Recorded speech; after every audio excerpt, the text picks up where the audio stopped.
Hello, Namaste, Salam Alaikum, Sat Sri Akal. Welcome back to another session with your War Chef at wareva.com. Today we are going to learn one of the basic mother sauces. French are the first to document many of the recipes and they have listed few sauces as mother sauces. There is a controversy whether there are 5 mother sauces or 6, but we will not get there. We will learn the first basic mother sauce, that is Beachamal, which is also called as white sauce. There are many equivalent sauces in Indian recipes too. What we are going to do is we are going to compare them, and these sauces are very important because when you add some ingredients or when you mix a couple of sauces, a new sauce comes. That's how a lot of the recipes gets their name. So let's go ahead and start our first sauce, Beachamal sauce. Just bring the milk to a simmering point and switch off the flame because you want warm milk to make this sauce. Usually whenever we make a sauce, we use a saucepan like this, but since we are going to make a white sauce today, I am going to use a black non-stick pan so that you can see it clearly. To make this sauce, take equal quantities of butter and flour. Flour is all-purpose flour. That looks like a lot of butter, but don't worry because we are going to use it to make many dishes. The butter quantity is pretty okay. Once this butter melts, add flour into this and then mix it up. Using your wooden spoon or even a spatula would be good enough.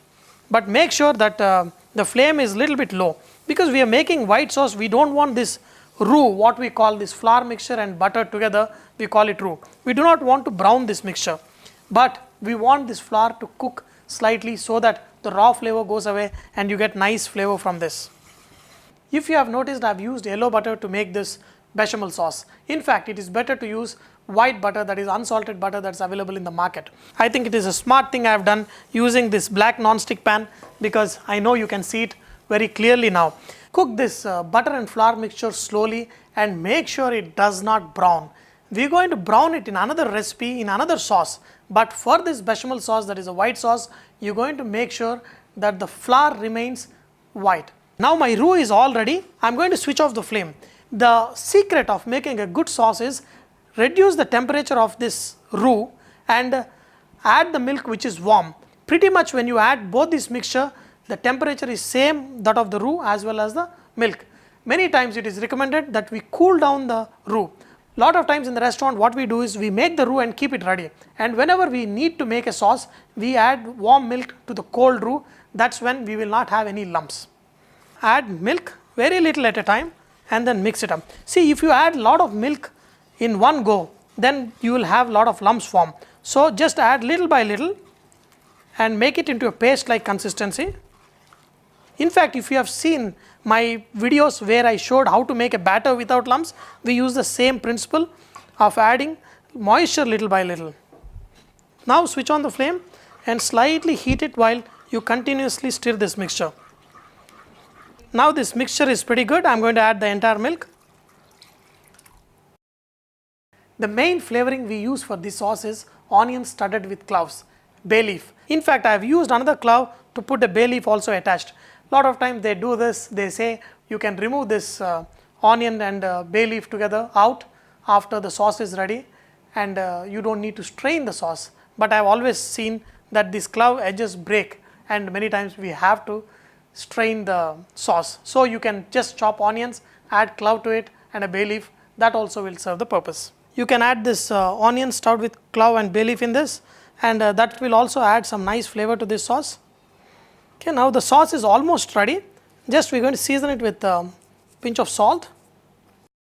You can add pinch of white pepper powder and also you can use a pinch of nutmeg powder. Once you simmer this sauce for like 10-15 minutes, just remove this bay leaf and onion out and you can start using this sauce for making pastas or many other dishes. I have this perfect white sauce, that is the Beachamal sauce, ready. The best way to check the sauce if it is ready is to see if it is coating back of a spoon. If you draw a small line, the sauce should hold on to that line. So that's when this sauce is ready. When you make this sauce ready, you can put in another container and put it in the fridge. When you put in the fridge, this sauce slightly thickens up. So whenever you are reusing the sauce, that's when we use little bit cream or something to thin this sauce. You can also use a little bit of milk when you use this sauce again. Whenever you order a pasta with a cheese sauce or a creme sauce, they use this bechamel sauce. If they add cream, it's called creme sauce. If they use cheese, it's called cheese sauce. Even the Mornay sauce and many other sauces, they get their name because they add some other ingredient to this white sauce.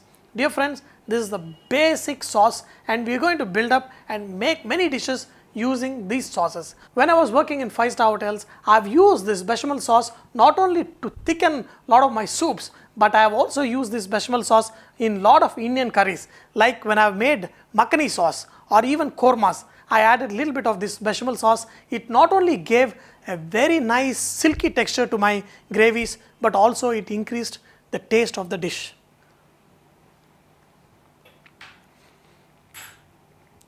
Why can't it taste good? There's a lot of butter, flour which is cooked to perfection, and then you made into a sauce using milk. Obviously it will taste good. Dear friends, I hope you enjoyed today's session of learning how to make bechamel sauce. But remember, Vareva is all about inspiring others to cook.